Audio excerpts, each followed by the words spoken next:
Le 29 juillet 2023, aujourd'hui, il y a 5 ans, jour pour jour, le 29 juillet 2018, disparaissait la Française Tiffaine Véron au Japon.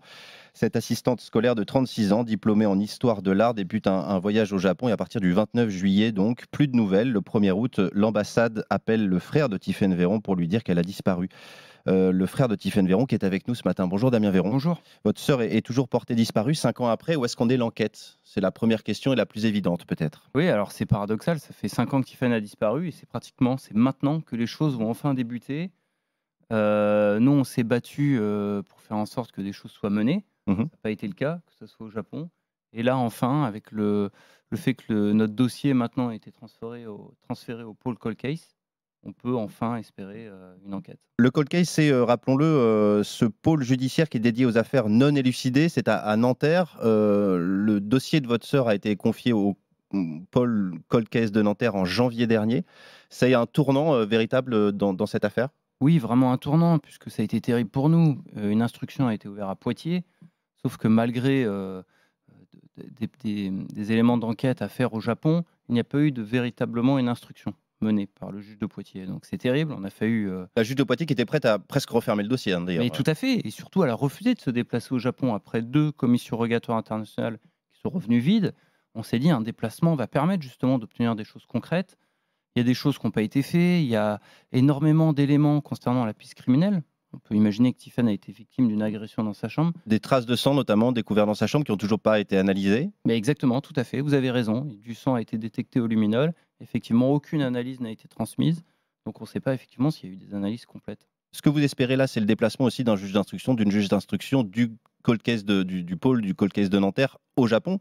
Oui, alors maintenant, c'est quelque chose qui est envisageable. Notre avocate Corinne Arman nous a expliqué que le juge Sabine Kéris, qui est en charge du dossier de Tiffen, ira au Japon, évidemment. Mmh. C'est le b.a.-ba quand vous voulez résoudre une affaire. Aller sur place, évidemment. Vous avez reçu aussi le soutien de l'Élysée, hein, en juin dernier. Vous avez été reçu notamment par le conseiller Asie et le conseiller justice du président de la République. Qu'est-ce qu'ils vous ont dit? Alors ça a été intéressant. Alors déjà, on a constaté qu'ils étaient au courant, on en avait parlé avec l'ambassadeur de France lorsqu'on a été au Japon, il n'y a pas de magistrat de liaison au Japon. Mmh. Ça, c'est problématique. Heu, Vous avez besoin de ce pont pour que justement la collaboration se mette en place. Donc on a discuté de ce problème-là, le fait qu'il n'y ait pas de lien sur place et puis nous, on a pu expliquer qu'il n'y avait pas d'enquête criminelle qui avait été ouverte. Donc ça, c'était un gros problème puisque les suspects ne peuvent pas être analysés. Parce que pour les Japonais, pour le moment, la thèse de l'accident est toujours privilégiée, hein, c'est ça? Oui, mais c'est qu'en fait, c'est très particulier le Japon, puisqu'en fait, l'enquête criminelle est ouverte lorsque le coupable est arrêté. Donc le criminel est arrêté. Donc c'est complètement paradoxal, Mmh. parce que justement, vous êtes bloqué pour faire des actions.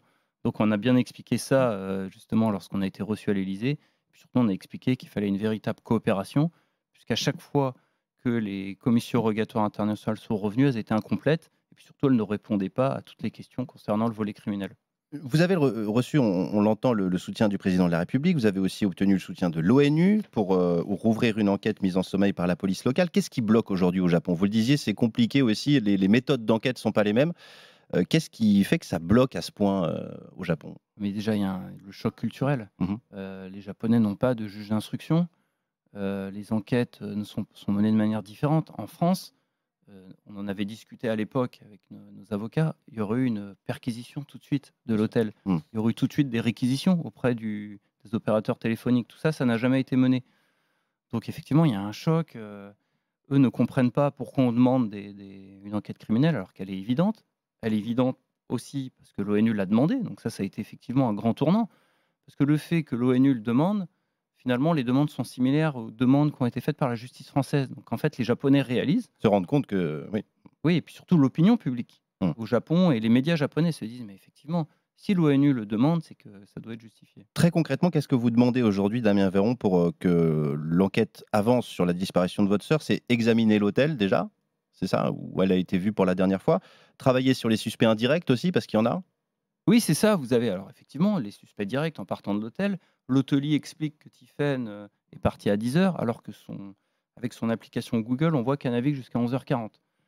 Tiffen était seul au rez-de-chaussée, il y avait d'autres touristes dans l'hôtel et puis surtout après effectivement, vous avez raison, quand on élargit, on voit qu'il y a eu une tentative de kidnapping vraiment proche de l'hôtel, un lieu touristique que Tiffen voulait visiter. Vous avez un faux guide, un homme nous avait agressé avec Sibylle en disant, avec ma sœur Sybille, votre Sibylle, autre sœur. Mmh. tout à fait, qui nous disait, il savait où était Tiphaine.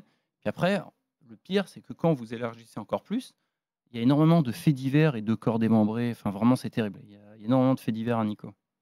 On l'entend, c'est compliqué, de voir une enquête avancer à l'autre bout du monde. Vous avez notamment, créé une association qui est en train d'être créée, qui a été créée, ça y est, Tout à fait, on est en train de déposer les statuts, tout à fait.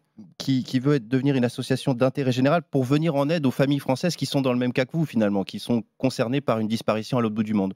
Est-ce que vous avez reçu beaucoup de soutien, des gens qui vous contactent pour avoir justement des infos là-dessus, de savoir comment vous avez travaillé? Alors pour préparer les statuts, oui, j'ai été en contact avec beaucoup d'autres familles qui étaient dans le même cas que nous. Mmh. C'était intéressant parce que ça permettait, bon, on imaginait qu'on avait rencontré les mêmes difficultés, mais c'était important de l'entendre. Et oui, c'est terrible, puisque déjà on le voit, quand vous avez une disparition en France, c'est difficile. Mais alors à l'étranger, quand vous voyez que des investigations ne sont pas menées, que vous ne comprenez pas forcément la culture dans laquelle votre proche a disparu, oui, pour nous, ça nous paraissait évident de créer cette association pour les aider. Oui. Rapidement, comment on peut vous aider justement, adhérer à l'association, faire un don? Oui, alors pour l'instant, on est en train de créer les statuts, mais effectivement, déjà pour Tiphaine, nous avons une association, Unis pour Unis Tiphaine. pour Tiphaine, oui. Exactement. Et à l'avenir, effectivement, ça va être important de nous aider pour cette association, que ce soit en faisant des dons ou en étant adhérent. Une dernière question, Damien Véron, pardon. Vous avez toujours espoir de découvrir la vérité sur la disparition de votre sœur et je pose la question quand même, est-ce que vous avez encore espoir de la découvrir vivante? Ça, on en parle souvent avec notre mère. Ce qui est terrible, c'est que si vous êtes séquestré, enfin, les conditions sont épouvantables. Donc nous, on essaye de garder espoir, on essaye de pas trop réfléchir aux conséquences de ce que Tiffany doit être en train de subir. Mais on garde espoir et tant que les pistes n'ont pas été exploitées jusqu'au bout, de toute façon, on va continuer le combat. Damien Véron, merci beaucoup Merci d'avoir infiniment. répondu à nos questions ce matin. Le frère de Tiphaine Véron, disparu donc il y a 5 ans jour pour jour au Japon. Merci encore.